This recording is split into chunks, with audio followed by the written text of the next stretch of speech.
But while I was running on the treadmill, masked, which is, wow, hard. I had a couple things that I came in my head for. We'll probably do it at the franchise convention, just the part for the franchisees, and that is, a lot of people always ask me to talk about like work-life balance, and the reason I don't is because I know I'm like the worst at it, right? So I'm always like, no, it's like not for me. So, but then I kind of wanted to create my thoughts around it, like, because I do have thoughts on it, but like, why do I feel a certain way? Anyways, so what I wanted to do this morning on my pieces of paper is do what's called a SWOT analysis. So it's SWOT. So how it looks. Can I borrow your pen? Sure.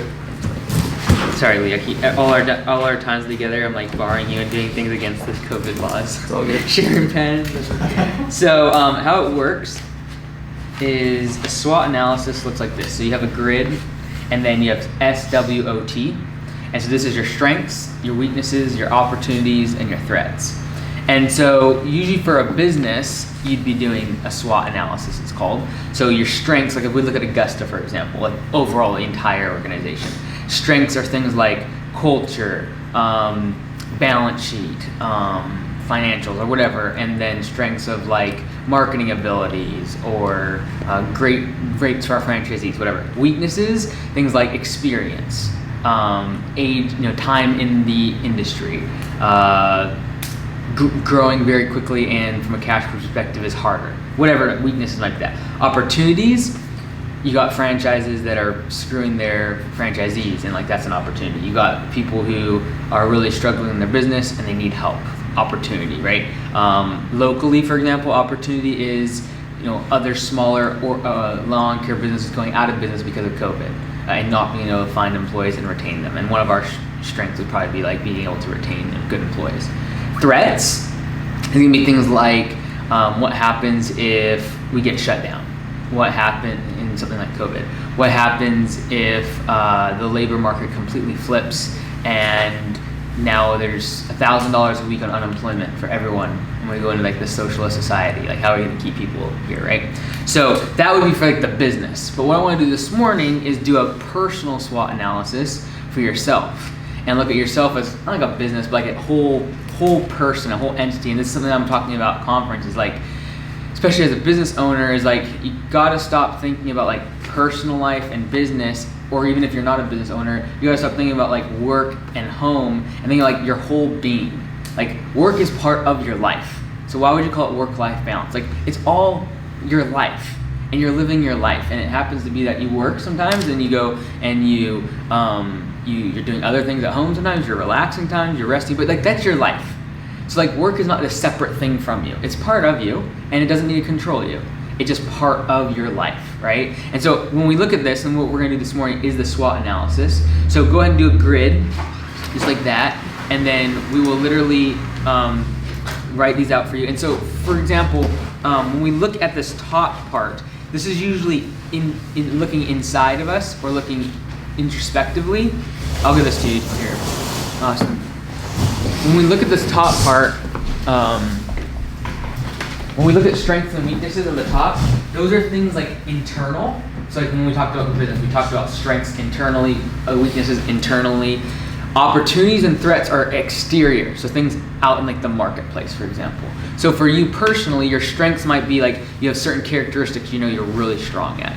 Things that that's your strong point. And like you're better than other people at certain things, and like there's no pride, or like, you're not proud when you just recognize what you're really good at. So that would be your strengths. So that'd be the top left. So let's go ahead and fill those in real quick. I'll give you like 30 seconds. Just a few things, like 3-4 things. One lines is fine, or multiple. So again, this is like you personally when you look at yourself. This is not exterior or outside forces. Okay, so now for the weaknesses part, and you can fill in more later. So now we're the top right part. These are things that just the opposite, that you're not good at. These are the things that you're weak in, and things that you try to improve on, things that you're not really that great at. And again, this is not the opposite of pride. This is not like self-deprecation. This is just being self-reflective and knowing what you're not good at.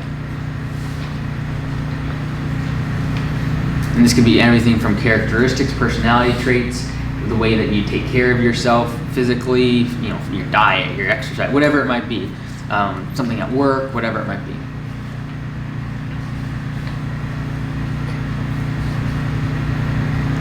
And I think the SWOT analysis can be really applied in a bunch of different areas, whether you just wanted to look at health, whether you just wanted to look at a relationship and be like, where's our strengths? Where's our weaknesses? Where's the opportunities in this? Where's the threats? Things like that.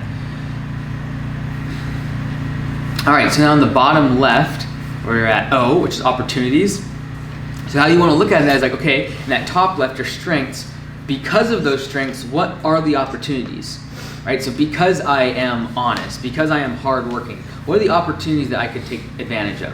Whether it be career-wise or improving in health or improving your professionalism or whatever it might be financially. What are the opportunities you have? Whether you want to start a certain business because you have those strengths. What are the opportunities that you have? Again, it's not just business, it's kind of like life in general.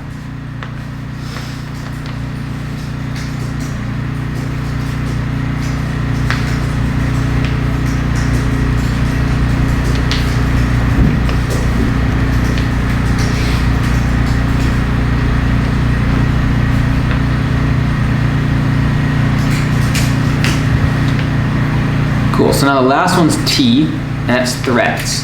So these are things that, because of the top right, your weaknesses, what are the threats to your life, your business, money, health, whatever it is, whole being, what are the threats to you because of your weaknesses? So if I am proud, that's my weakness, then what is my threat could be is that people don't connect with me. I can't connect with my employees. I can't connect with my coworkers. If my weakness is the fact that I'm lazy, then my threat is going to be the fact that I don't push through and actually get the job done. I don't push through the hard times. This one's usually the hardest. So again, you're kind of looking into the future. What could happen? What are the threats to me? And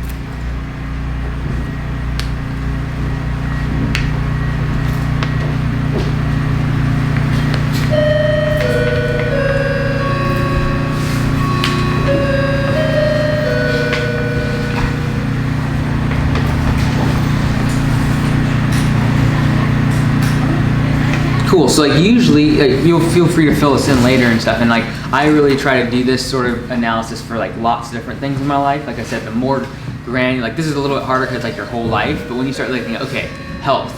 Okay, this one relationship. Where are the opportunities? Where's the threats? Where's the weaknesses? Where's the strengths in this relationship? It becomes I think it's really healthy.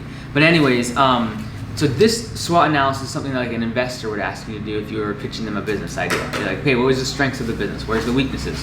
What's your opportunities? That's why someone like Tesla has an incredible valuation, because the opportunities of electrification and solar and all the rest of it is huge, right? So that's why their value is based upon that part. But then we got to realize there's weaknesses. There's parts of them that there's going to be flaws and issues. And so I think it's very healthy to do this. And in my opinion, when we look at your whole being, and that's why we did that today, when it comes to work-life balance, I feel like there's really needs to be instead of looking at like work and life, like work-life balance and being so binary with it, there needs to be more of a balance between all four of these categories of realizing the fact that, it's not like I'm binary, like I'm working or I'm not working, and I'm like working or I am resting. Like there's gonna be areas in our life where we're out of balance, I feel like, and sometimes, like I think about people say, oh, you don't get out of balance. And I agree with that sentiment. But to make progress, you kind of have to get out of balance to some extent. Like when you run, you are constantly out of balance. The reason you're making movement and motion is because you're out of balance. And I feel like because people try to like say, oh, I don't want to get out of balance, they don't become the best dad in the world. Then they don't, like, I don't feel like you don't have to be like, oh, I got to be a good dad and a good worker all at the same time, a good employee. Like you can be one great thing. Like when you go home, you're like an incredible dad. And then you come to work and you're like way out of balance, great employee. Great at this. And like, whether it be your PTA meetings, and then you're like a deacon at church or whatever it is, but like you go so unbalanced in that one category for a period of time. But the same thing with running, you got to counterbalance it. right? So like if I'm going to be a crazy hard worker and I'm going to like give everything at work, I got to counterbalance that with making sure I'm refreshed and rested, and I do take time off. Like that's the balance you have to take, right? And I kind of think of it like for some people, and this is for me, you know, I think it's very important that you just are aware of when you need to stop and when you need to slow down, when you need to speed up. Like I think a lot of people, they forget like there's just as much a risk of getting out of balance when someone does not work enough and is not efficient and is not in motion. Like you think about a top, like the way that top stays in balance is through motion. That is constantly staying active, right? As soon as that top stops moving, that's when it falls over, right? You think about a teeter-totter, right? Same thing, like it goes out of balance as soon as it stops moving, right? And so I think it's important to realize that, like, first of all, that recognizing these are the four kind of like, it needs to balance, these four things I think are what balances you out. And the illustration I'm going to make at conference is like, if we have two different axes, right? Like, a teeter-totter is the best example, work-life balance. But what if we had another two axes to it by adding all four of these things? Like, look, I'm strong at this thing, I'm weak at this thing. But then I'm adding another axis of I have opportunities, I have threats. And like balancing all those things and recognizing, just being self-aware, I think, is the biggest part of work-life balance, and figuring out where you need to be at in that continuum. Because you gotta be aware that sometimes you do need to stop, and sometimes you gotta realize, look, I am bumming around all weekend long, not getting anything done. It's leading to me getting depressed. I need to go be active. I need to go get stuff done, right? And there's no right or wrong there. And I think people judge themselves when they feel like they're lazy. They're like, oh, I'm such a bum. I'm never gonna get anywhere in life. And maybe you just need to rest. That's fine. But then on the flip side too, people like, oh, I'm working so hard and like I'm just such a slave. It's like, no, look, you're trying to build something. Be self-aware of what you're doing, and like don't beat yourself up for that. You're trying to do it for your future, your family, getting out of what you've been through the past years. That's fine. Don't beat yourself up like, oh, I should be taking more rest. Like, do what's right for you, right? And that's why I've never talked about work-life balance publicly, is because like people are like, oh, like that is the standard. It's like, no, your standard is this, which is completely different than everyone else in this room. And so I think to compare yourself, like, oh, they have 1 day a week where they don't work, or they have 2 weeks a month where they don't work, or they take a vacation. Like that comparative is horrible, because their strength SWOT analysis does not look like yours, right? And I think being self-aware is the biggest thing to realize, should I be in motion, or should I, like when you're running, the only way you can fall is, number one, you stop abruptly in the middle of a stride. Right? That is, you're working, all of a sudden you're like, I just have to stop. Like, I'm just gonna stop right now. And like, that's one way to fall. And another thing is running too fast. Like if you try to run 40 miles an hour right now, you're gonna fall down and you're gonna get hurt. And that's what leads to burnout. That's what everyone calls burnout, is they're just trying to go. You do need to stop. You do need to rest. But I feel it's the same way in terms of like someone that just stands there, they're gonna get fat, their joints are gonna hurt, they aren't gonna get any muscle, and like they're not gonna be healthy. And so I think there's that balance between motion and rest that's really important. And I think it's governed by the SWOT analysis. So that was my thought on the treadmill last night. As I was cursing my mask that I was wearing. But anyways, any thoughts or anything on that?